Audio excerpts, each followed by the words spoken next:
సృజనాత్మకత అని దేనిని పిలుస్తారు అంటే, సృజనాత్మకత అంటే మనము, ఇతరులు కూడా మనం చేసే పనులకి ఒక పర్పస్ అనేది ఉండాలి.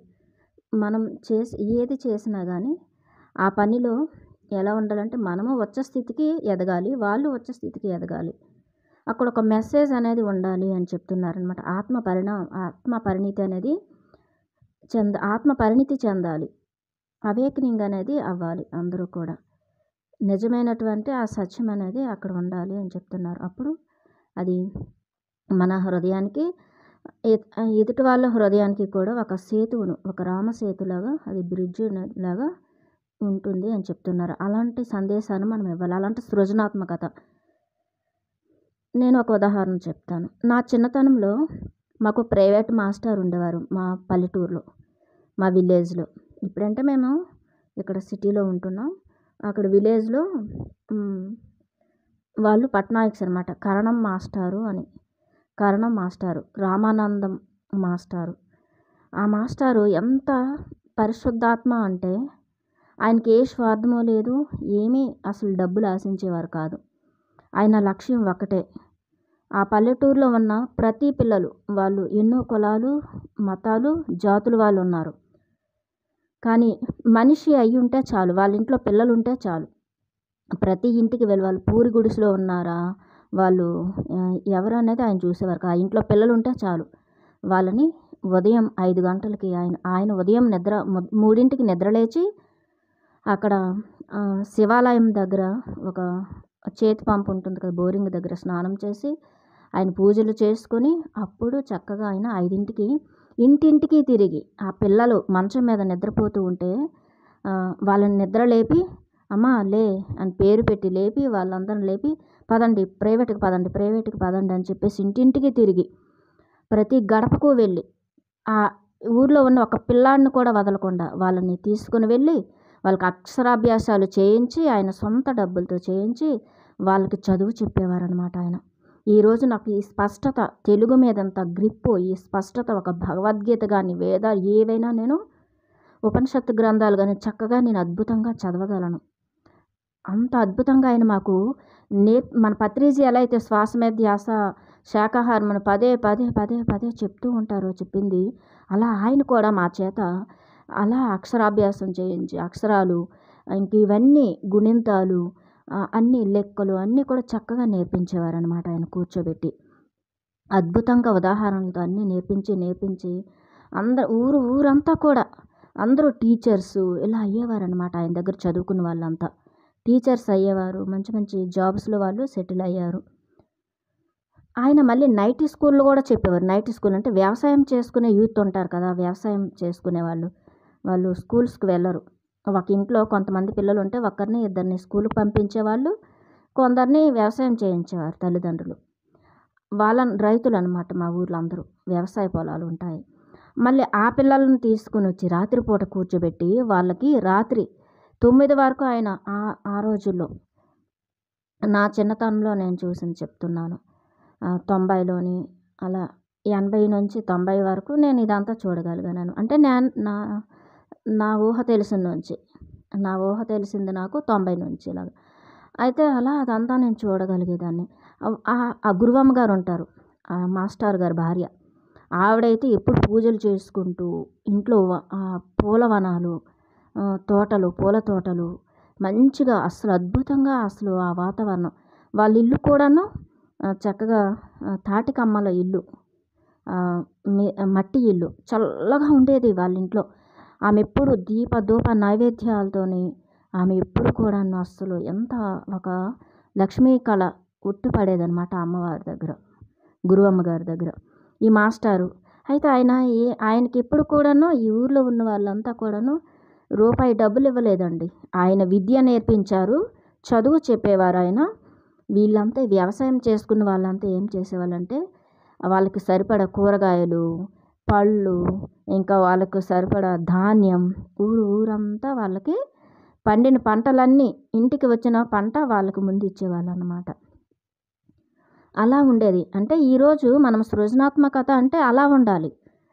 ఆయన దగ్గరున్న విద్యని ఏమీ ఆశించకుండా డబ్బులు కావాలని గాని ఏమి ఆశించకుండా ఆయన అందరికీ ఆయన దగ్గర ఉన్నటువంటి ఆ జ్ఞానం, ఆ విద్యని దానం చేశారని విద్యాదానం చేసేవారు. అప్పుడు ఈ ప్రజలంతా ఏం చేసేవారు, రైతులందరూ ఆయనకి వాళ్ళ ఇంటికి కావాల్సినటువంటి ధాన్యము, కూరగాయలు, పళ్ళు, సిరిధాన్యాలు, గింజలు, పప్పులు అన్నీ ఇచ్చేవారు. వేరుశెనక్కాయలు, దుంపలు ఏది పండితే వాళ్ళకి మా మా పిల్లల చేత అమ్మ వాళ్ళు మీ మాస్టర్ వాళ్ళకివ్వమ్మా, గురువమ్మ గారికి ఇవ్వు అని చెప్పేవారు. వాళ్ళిద్దరు ఎలా ఉండేవారంటే అసలు బ్రహ్మదేవుడు సరస్వతి దేవులాగే. అంత అద్భుతమైనటువంటి వాళ్ళ దగ్గర నేను పెరిగాను అనమాట.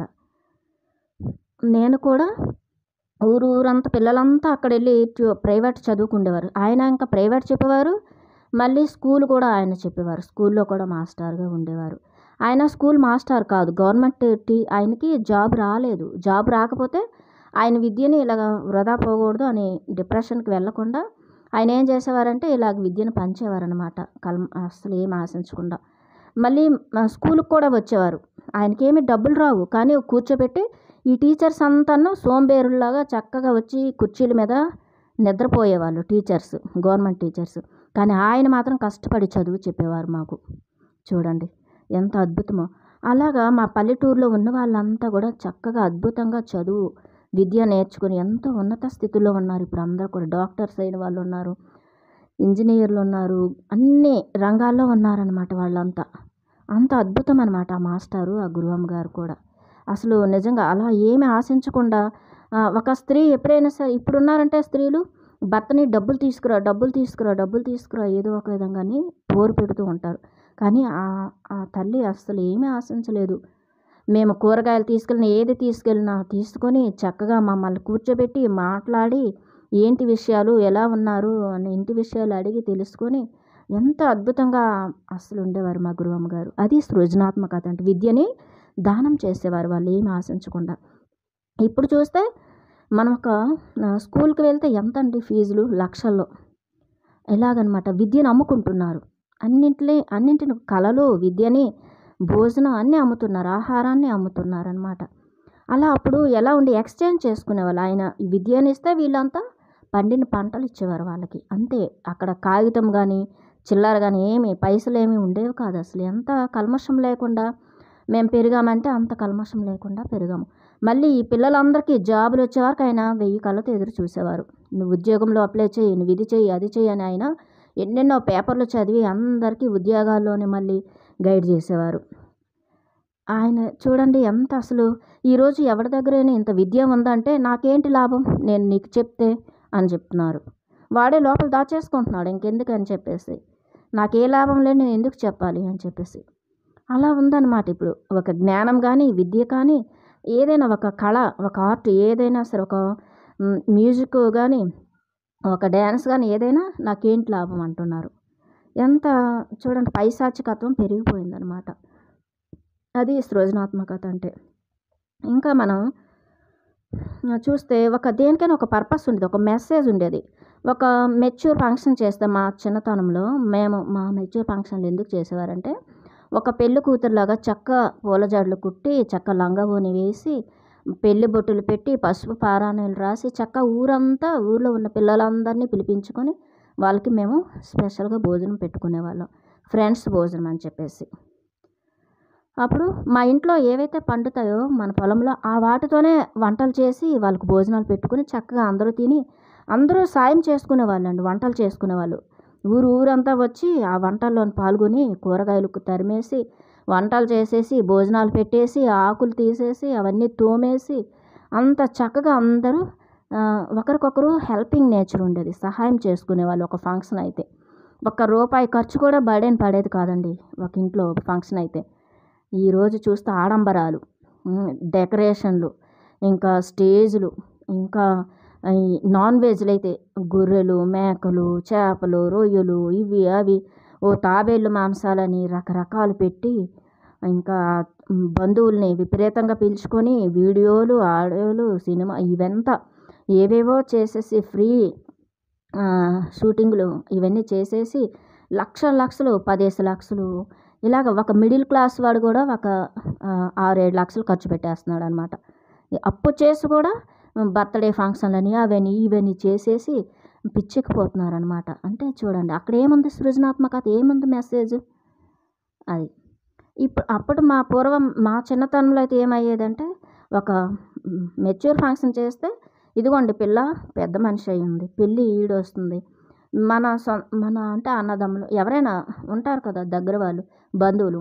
మీకెవరికైనా మీ ఇంటి కోడలుగా కావాలనుకుంటే మా సంస్కారాలు సాంప్రదాయాలు మీకు నచ్చినట్లయితే మా పిల్లని మీరు కోడలుగా చేసుకోవచ్చని ఆ రోజు మాట ఇచ్చుకునేవాళ్ళు అనమాట. మీ అమ్మాయి మా అబ్బాయికి ఇవ్వాలి అని అనుకున్న మాట మీద చేసుకునేవాళ్ళు. ఇప్పుడు ఎలా ఉంది? అప్పుడు ఏమి ఆశించేవారు కాదు.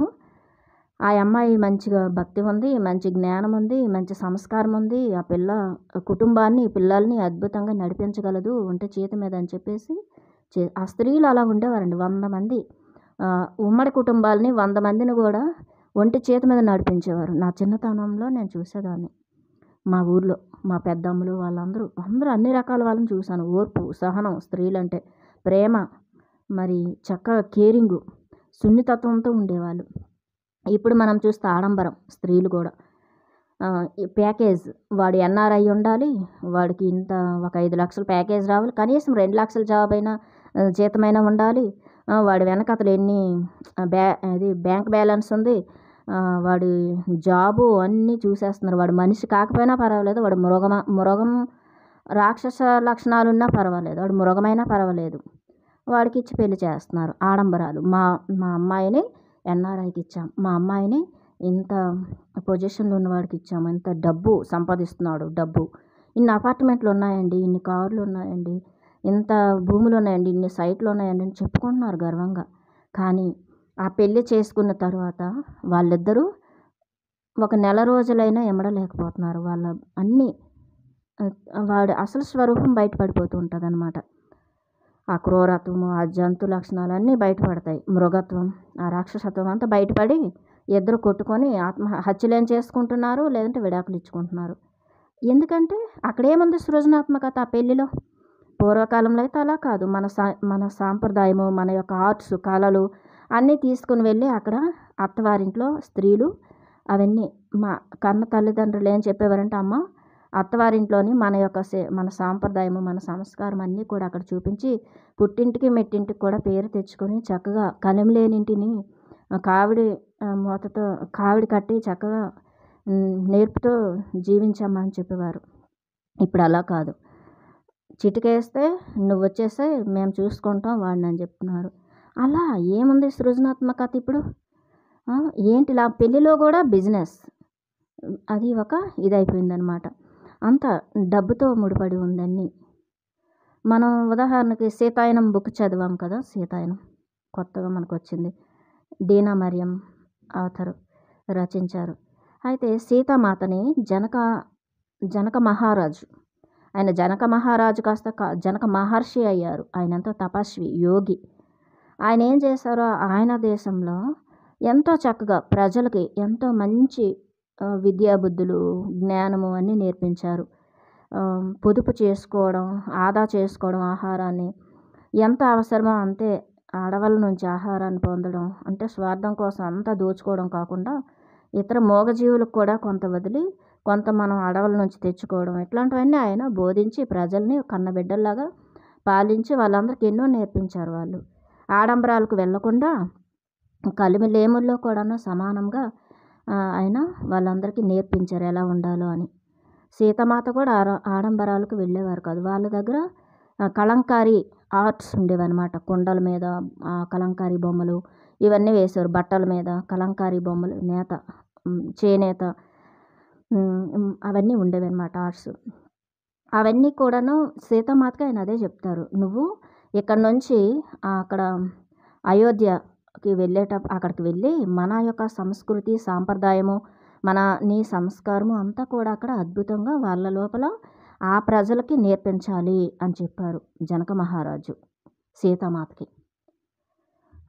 అక్కడ అయోధ్యలో ఏముంది?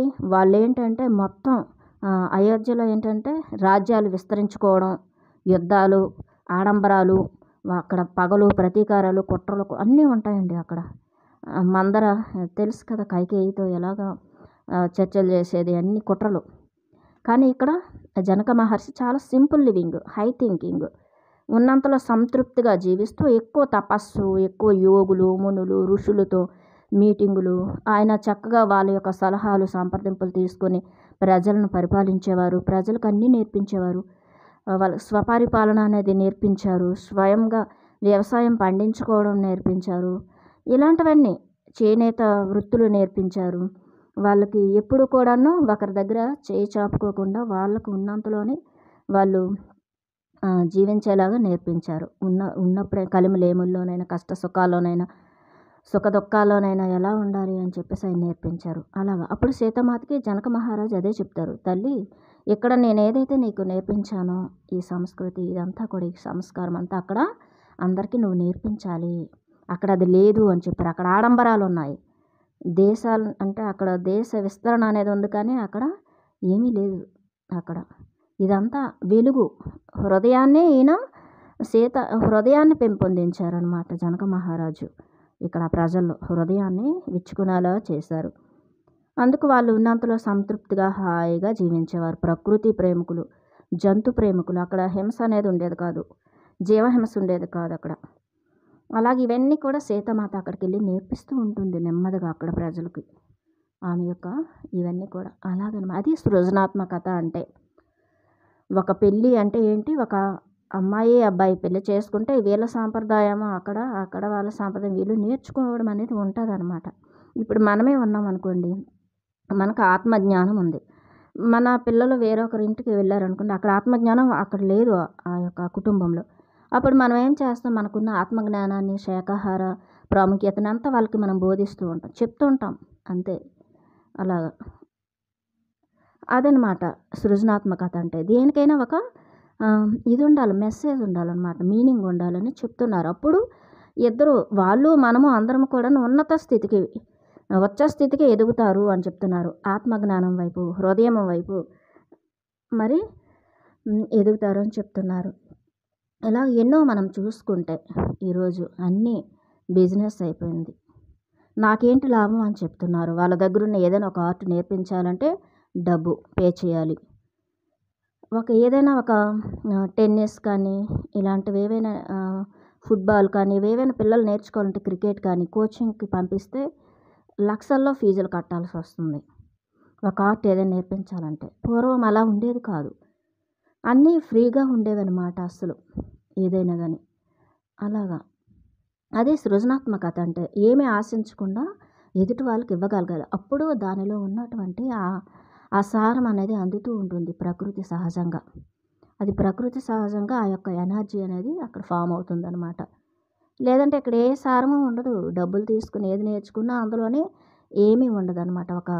ఏదైనా కానీ సింగింగ్ కానీ, ఆర్ట్స్ ఏవి నేర్చుకున్నా కానీ అందులో ఏమీ ఉండవు. ఒక స్పిరిచువాలిటీలో కానీ ఈ బిజినెస్ అనేది డబ్బుతో ముడిపడి ఉంది ఇప్పుడంతా ప్రతిదీ కూడా. అప్పుడు ఎక్స్చేంజ్ చేసుకునేవాళ్ళు. వీళ్ళకి వచ్చింది వాళ్ళకి నేర్పించేవారు, వాళ్ళకి వచ్చింది వీళ్ళు తీసుకునేవాళ్ళు.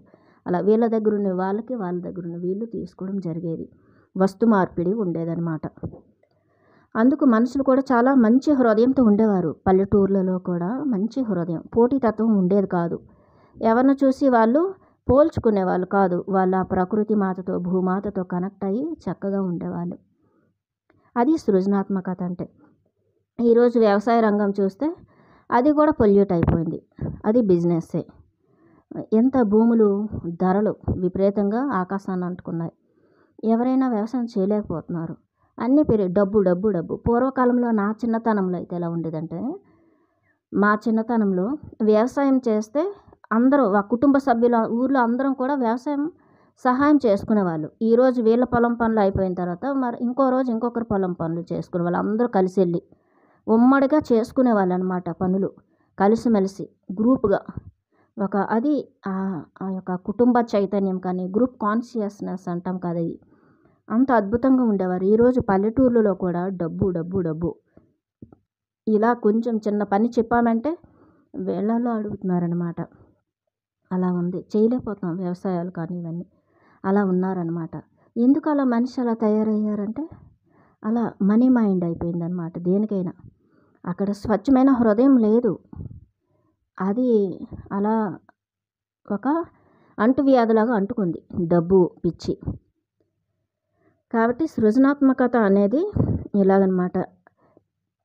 ఈ హృదయ శుద్ధి చేసుకుంటే తప్ప మీరు ఈ ప్రపంచంలో ఆకర్షణను పెంచుకోలేరు, సిద్ధిని సాధించలేరు అని చెప్పారు. సిద్ధులు మనం ఏదైనా సిద్ధించుకోవాలి మనం ఎన్నో లక్ష్యాలు పెట్టుకుంటాం. ఇది సాధించాలి, అది సాధించాలి, ఇలా జరగాలి, అలా అలా అవ్వాలి అని మనం అనుకుంటూ ఉంటాం అనమాట. కానీ అది జరగదు. కారణం ఏంటి? మన హృదయంలో ఆ 12 రేకుల కమలం అనేది విచ్చుకుని లేదు, ఆ బంగారు కమలం.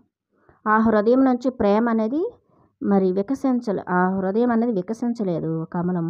ఆ ప్రేమ అనేది మరి లేదు. కాబట్టి ఆ హృదయం అనేది కుంచుకుపోయింది. కాబట్టి మనం ఏమీ సిద్ధించుకోలేము. సిద్ధులు అనేవి ఏమీ లేవు, ఏది సిద్ధించుకోలేము. ఇలా జరగాలనుకుంటాం, ఆ హృదయాన్ని మూసుకుపోయేలాగా ఉంటాం అన్నమాట. అవి జరగవు. కాబట్టి ఇలా ఎప్పుడైతే మన హృదయం అనేది శుద్ధిగా ఉంటుందో మన ఈ ఫిజికల్ బాడీలో అన్ని ఫంక్షన్స్ అద్భుతంగా జరుగుతాయి. అసలు అనారోగ్యాలు, ఈ క్యాన్సర్లు, హార్ట్ అటాక్లు ఇవేవి ఉండవు. ఇంకా ఈ ఆర్గాన్ ఇవి ఉంటాయి కదా, అవి కూడా ఏముండవు. ఇవన్నీ కూడాను ఎందుకు ఉన్నాయంటే హృదయం శుద్ధి లేక అన్ని లోపల దగ్ధమైపోతున్నాయి. అన్నీ కూడాను లోపల ఒకటి, బయటకు ఒకటి, మనసులో ఒకటి, బయటకు ఒకటి మాట్లాడుతున్నారు. ఏది అలైన్మెంట్లో లేదు. హృదయము, మనస్సు, మాటలు, చర్యలు, పనులు, మన చూసే విధానం, ఎమోషన్ ఏవి ఒక అలైన్మెంట్లో లేవన్నమాట. అన్నీ విడివిడిగా దేని పని దానికి అది చేయడం వల్ల మన వ్యవస్థ, మన అద్భుతమైన ఈ జీవితం అనేది దగ్ధమవుతుంది. మన ఈ జన్మే వృధా అవుతుంది. మన ఈ యొక్క దేహమే దేవాలయం. ఎంత అద్భుతమైనటువంటి ఈ దేహం అనేది పాడైపోతుంది అన్నమాట. రోగాల నిలయం అయిపోతుంది. ఏది చేసినా ఇప్పుడు ఆడంబరాలకు, ఒక ఫంక్షన్లు చేసినా, ఏది చేసినా నేనేంటో చూపించుకోవాలి అని అహంకారంతో చేస్తున్నారు. అక్కడ ఏ మీనింగ్ లేదు, ఏ మెసేజ్ లేదు. ఎదుటి వాళ్ళని ఇంకా వెక్కిరిస్తారనమాట. మదంతో, గర్వంతో, అహంకారంతో నేనెంత గొప్పవాడిని అని చెప్పేసి వాళ్ళు చేస్తూ ఉంటారు. మళ్ళీ అక్కడ ఎన్నో జీవులను చంపుతూ ఉంటారు. అక్కడ ఏముంది సృజనాత్మకత అనేది? ఫుడ్కి మనుషులను పెట్టేస్తారు, వాటిని చంపేస్తారు, వండేస్తారు. ఆ వడ్డించే వాళ్ళు అందరూ ఉంటారు. ఇంకా చుట్టాలకి ఏ పని ఉండదు అక్కడ. ఆ స్టేజ్ల మీద కూర్చొని వీడియోలు, ఫోటోలు తీసుకోవడమే. ఇదేంటి అసలు సృజనాత్మకత? అందరూ అమ్మమ్మలు, పెద్దమ్మలు, చిన్నమ్మలు అందరూ కలిసి, మేనత్తలు, బాబాయిలు అందరూ కలిసి వంటలు చేసుకునేవాళ్ళం మేము. మా చిన్నప్పుడు ఇలా మెచ్యూర్ ఫంక్షన్లు, పెళ్ళిళ్ళు అయితే పెద్దవాళ్ళంతా వంటలు చేసేవాళ్ళు. అస్సలు చిన్నవాళ్ళమంతా కూడా చక్కగా ఊరంతా ఫ్రెండ్స్ని పిలుచుకొని హాయిగా మేము కూర్చొని కబుర్లు చెప్పుకొని, భోజనాలు వండుకొని చాలా హాయిగా ఉండేది అసలు. రేపు ఫంక్షన్ అంటే ఒక వారం రోజుల నుంచి అవన్నీ సమకూర్చుకునేవారు. కుటుంబ సభ్యులందరూ కూడా అందరూ సహాయం చేసేవారు. మేము కూరగాయలు ఇస్తాం, మేము మీకు కారం ఇస్తాం, మీరు ఫంక్షన్ చేస్తే మీకు ఇది ఇస్తామని చెప్పేసి వాళ్ళ ఇంట్లో ఉన్న వస్తువులు వాళ్ళ అన్నీ ఇచ్చేవారు. ఇప్పుడు అసలు పక్కింట్లో ఏం జరుగుతుందో కూడా తెలియదు. అలా ఉంటున్నారు. టీవీలకి, మొబైల్స్కి చెత్త అతుక్కుపోతున్నారనమాట. మనుషులతో కనెక్ట్ అవ్వట్లేదు. అందుకు హృదయాలు కుంచుకుపోయి రోగాలమయమైపోతున్నారు అందరూ కూడా. ఆ సెల్ ఫోనుల్లో ఏం చూస్తారు? అక్కడేముంది సృజనాత్మకత అంటే పిచ్చి పిచ్చి వెర్రి వేషాలు వేస్తూ, వెర్రితలలు అందరూ ఏదో పిచ్చి డ్యాన్సులు చేస్తుంటారు. ఏదేదో స్కిన్ ఇలాగా షో అప్లు చేస్తుంటారు. ఇవన్నీ చేస్తారనమాట. ఏం చూస్తాం వాళ్ళని పిచ్చోళ్ళలాగా? అక్కడేముంది అసలు క్రియేటివిటీ? ఏవో సినిమా పాటలకి ఇన్ఫ్లుయెన్స్ అయిపోయి అన్నీ చేస్తూ ఉంటారన్నమాట. వీళ్ళు ఇన్స్పైర్ అయిపోతూ ఉంటారు ఈ సినిమా వాళ్ళని, రాజకీయ నాయకులకి. ఎక్కడ చూసినా ఆ వెర్రి పెరిగిపోయిందనమాట, పిచ్చి. మరి అక్కడ చూస్తే హత్యలు, ఇవి అవి చెత్తే. అక్కడేముంది ఇంకా సృజనాత్మకత? మొబైల్స్ చూసి ఏం లాభం?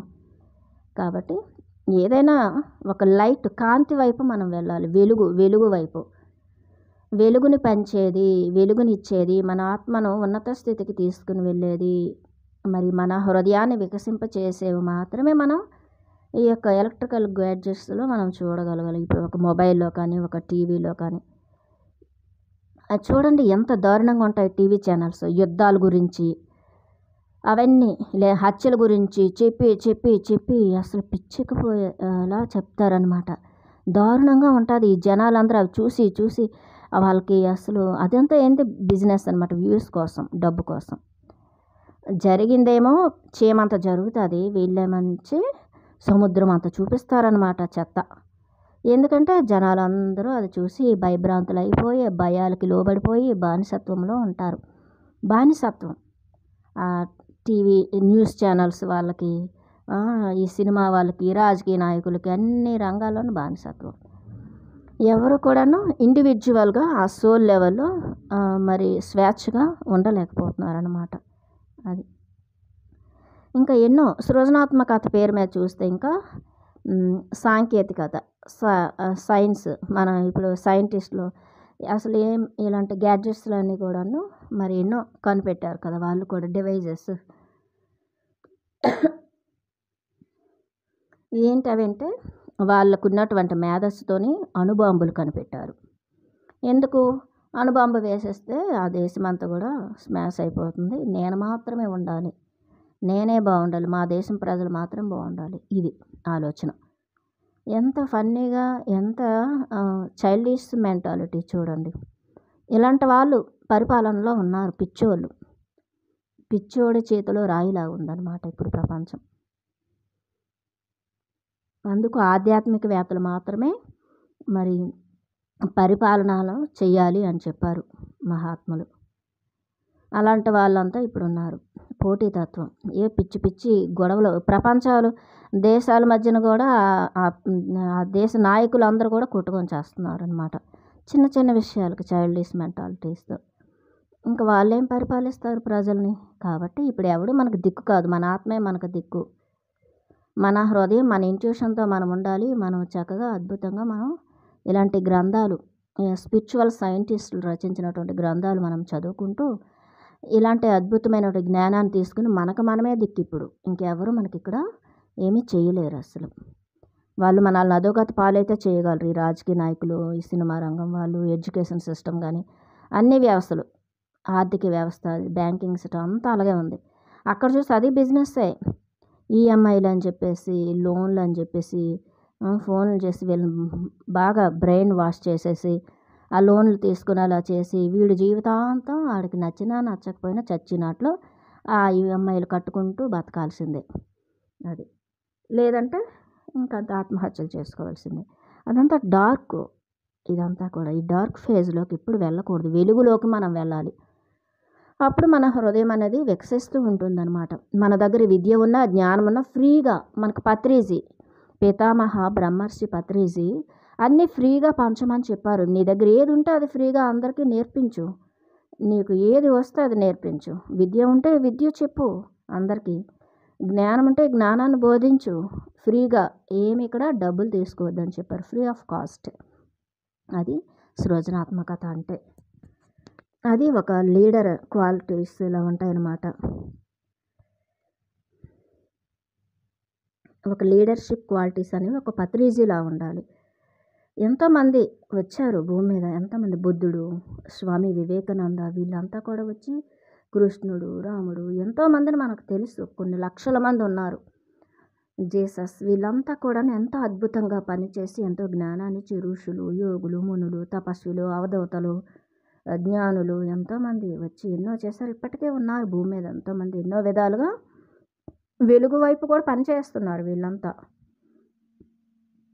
ఇప్పుడు మనం చూస్తే కనహ శాంతివనంలో ఏముంటుందంటే హార్ట్ గురించి వాళ్ళు చెప్తూ ఉంటారు. ఆయన పేరు దాదాజీ ఉంటారు, ఆయన చెప్తుంటారు అన్నమాట. అక్కడ వాళ్ళంతా కూడా హార్ట్ మీద వర్క్ చేస్తూ ఉంటారు, హృదయంతోనే పనిచేస్తూ ఉంటారనమాట. అక్కడ ఆ మెడిటేషన్ అవన్నీ అలా ఉంటాయి, హార్ట్ఫుల్ మెడిటేషన్ అని చెప్పేసి. కనహ శాంతివనం హైదరాబాద్కి ఒక 150 కిలోమీటర్ల దూరంలో అది ఉంటుంది, వేరే ఊర్లో. మేము వెళ్ళాం, చాలా అద్భుతంగా ఉంటుందన్నమాట. ఒక 2000 ఎకరాల్లోని ఆ శాంతివనం ఉంటుంది, అద్భుతం, పీస్ఫుల్గా ఉంటుంది అక్కడ. అలా అది సృజనాత్మకత అంటే. అలాంటి యూనివర్సిటీస్ రావాలి, హృదయాన్ని పెంపొందించేవి. Okay masters, thank you.